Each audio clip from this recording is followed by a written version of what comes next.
So, bear with me for the wind, I'll try and hide it as much as possible.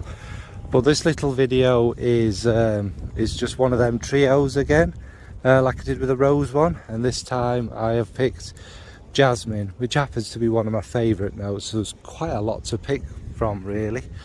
But anyway, no long introductions, it'll be a short video, I'll get into it. Right.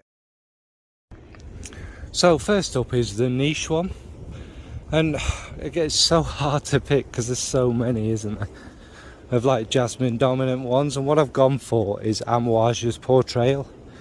Now, if you don't know this fragrance, it's basically, it's a more or less a pure jasmine fragrance, but it's got elemi, which gives it a kind of greener resiny touch, and it's got other things in it, but to be quite honest with you, it is mainly just jasmine and elemi and this kind of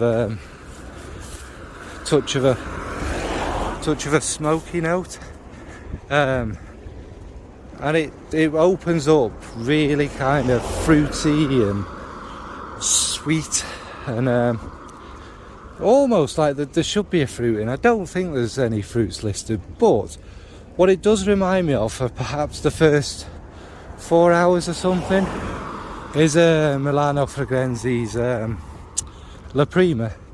Certainly has the same kind of sweetness, even with a little bit of there's like a little bit of rubberiness would be the best way to describe it. Don't find it particularly indolic, it is more rubbery, and then after a very long time it kind of dries more. Obviously there's more than elemi, but the more resinous notes come through, and there's almost like, is there a vanilla or like a sweeter wood that smooths it all out, but that jasmine, that sweet jasmine, lies over the top.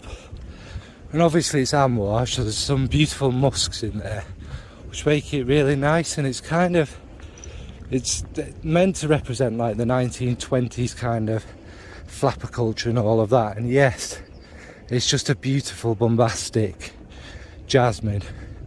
Now you'd think it would be a bit cloying, as long as you don't overspray, it's actually really nice.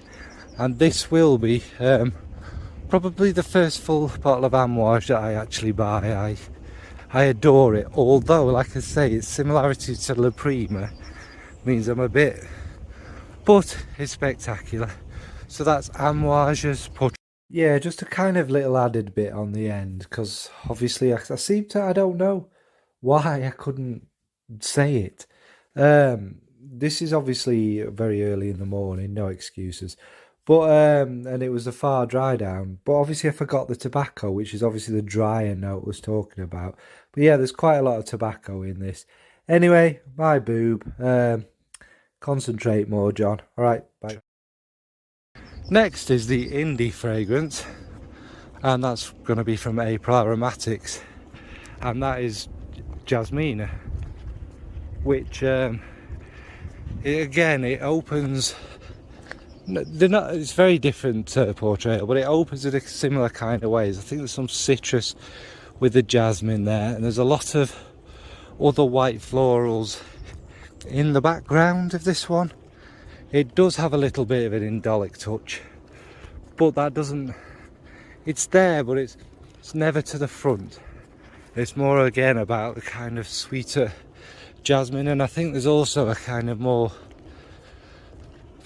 fluffy jasmine as well. I think there's obviously more than one jasmine in this, and it all comes together to give this kind of just a natural smell of jasmine, like walking through jasmine fields on a warm day, and that fluffiness being there. So there's obviously some nice musk and maybe a bit of spice. Also what I get in this one is not animalic, but an almost leathery kind of thing. Again, not indolic. There's just an almost, maybe like a suede, maybe that's what gives it the fluffiness. And yes, if you want something that's really kind of natural and close to smelling jasmine and sticking your nose in it, I think Jasmine is a perfect one. So that's Jasmine from Maple Aromatic. And finally, I suppose this was, you know, bound to be the designer. There is no greater Jasmine designer fragrance than this, more iconic. And that is Mugler's Alien. We're talking about, hang on. We're of course talking about old school Alien here, when it first came out. Now, it's quite an unusual Jasmine fragrance. Obviously it was unusual at the time. It's taken, again like Mugler did, kind of took fragrance in a new direction. Maybe the main part of it is the white musks, which were not so commonly used back then. And then this dark jasmine, this intoxicating jasmine. Like, just like it is this seduction in a bottle, and it, for me, it just, oh, it's magnificent. It's always been too strong for me to wear, but obviously nowadays the DNA is quite common. But back then, just smelling it on someone was absolute heaven. And not only did it have that kind of dark and musky feel, there's something about it, I can't describe it. It's like it grabs you, you know, like in a cartoon like this, it grabs you, just pulls you in to nuzzle all over you. It's just a brilliant fragrance. And again, this is brief, I'm not going to go into loads of details.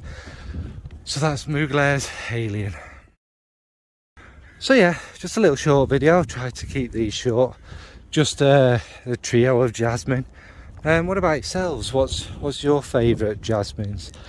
Do you like the darker one? Do you like a more indolic one? Do you like that almost bubblegummy sweet one? Do you not like jasmine at all? I know some people aren't keen on it. And weirdly, jasmine is in practically every single perfume, isn't it? Obviously it must have some magical properties. I'm not sciencey, but jasmine dominant fragrances aren't as common nowadays as I think they used to be.